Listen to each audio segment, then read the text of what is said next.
विपक्ष देवेंद्र फडणवीस तो press conference करके कह रहे हैं कि सचिन वाजे और परमबीर सिंह तो छोटे नाम हैं, यहां तो बड़ी मछलियों का, जाहिर तौर पर वो उनके राजनीतिक आकाओं का जिक्र कर रहे हैं।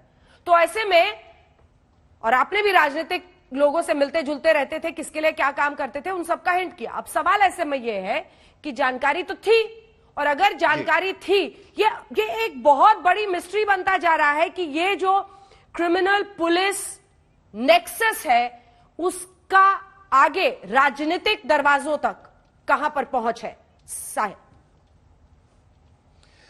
देखिए, सबसे पहले तो लॉस ऑफ फेस तो हो चुका है, फेस सेविंग अभी रहा नहीं, क्योंकि सरकार के पास जो जानकारी नहीं थी वो किसी और एजेंसी से निकल कर आई है, और उन्हीं के कंपाउंड में काम करने वाले एक आला पुलिस अधिकारी जो एस ऑफिसर कहते हैं वो इस तरीके की चीज में शामिल है। तो लॉस ऑफ फेस तो हो चुका है, फेस सेविंग का कोई मामला ही नहीं बचा है। भले ही उनका तबादला कर दिया हो पुलिस कमिश्नर का, लेकिन इससे सरकार का फेस सेविंग नहीं होने वाला। ये पहली बात हो गई।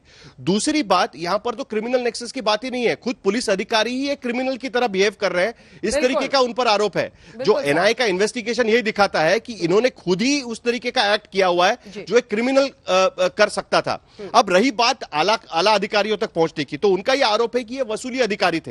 अब एनआईए के दायरे में जांच यहां तक आएगी कि क्या सचिन वाजे ने जो किया इसकी जानकारी किस किस को थी, और जो उन्होंने किया, खास करके जो एक्सप्लोजिव्स का केस है, जो एक्सप्लोजिव्स पाए गए उस गाड़ी में, तो क्या इस कॉन्स्पिरेसी में और भी लोग शामिल हैं क्या, ये एनआईए की जांच का दायरा है। इससे सरकार की छवि पर सवाल खड़ा हुआ है, ये बात तो बिल्कुल सही है, लेकिन एनआईए की जांच का दायरा कहां तक है, अगर वो बात इसको यहां तक देखें है। साहिल, और नापे तोले, तो एक बात तो साफ समझ में आती है, सचिन वाजे के पास से कुछ ऐसा जरूर मिला जिसकी वजह से परमबीर सिंह को हटाना जरूरी हो गया था।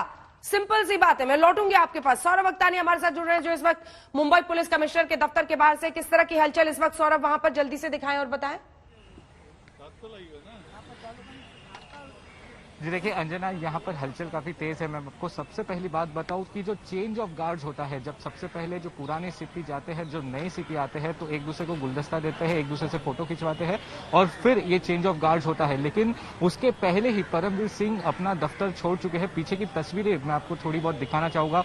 मुंबई के जो आला अफसर है, जो joint CP, DCP, additional CP level के ऑफिसर्स है, वो आ चुके हैं। परमबीर सिंह पहले ही निकल चुके हैं। पूरे इस मामले की अगर जो मैं बात करूं अंजना, तो जब से ये पूरा मामला हुआ है, परमबीर सिंह ने मीडिया से कभी बात ही नहीं की। जो मीडिया से हमेशा इंफॉर्मेशन शेयर करते थे, वो हमेशा कोई भी जो केस से रिलेटेड बात करते थे, लेकिन जब से ये जो बॉम्ब स्क्वायर वाला मामला हुआ है, उन्होंने कभी भी मीडिया से बात नहीं की। वो वाजे से लगातार घंटों पूछताछ करते रहते। तो साफ तौर पे एक गाज गिरी है ये पूरा मामला। और दूसरी मैं आपको बात बता दूं कि मुंबई पुलिस को मैं इतने सालों से कवर कर रहा हूं, कभी ऐसा नहीं हुआ कि मुंबई पुलिस के हेडक्वार्टर्स में कोई बाहर की एजेंसी आकर रेड करती है। 2 दिन पहले यही हुआ, जब एनआईए की टीम यहां पर आई।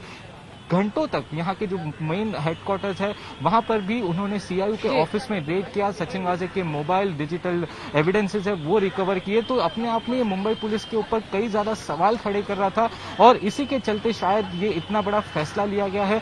और उनका जो करियर हमेशा से रहा है, आप देखिए इसके पहले सुशांत सिंह राजपूत का मामला हो, और अब ये अंटिला बॉम्ब स्क्वायर वाला मामला हो, तो काफी ज्यादा कंट्रोवर्सी थी।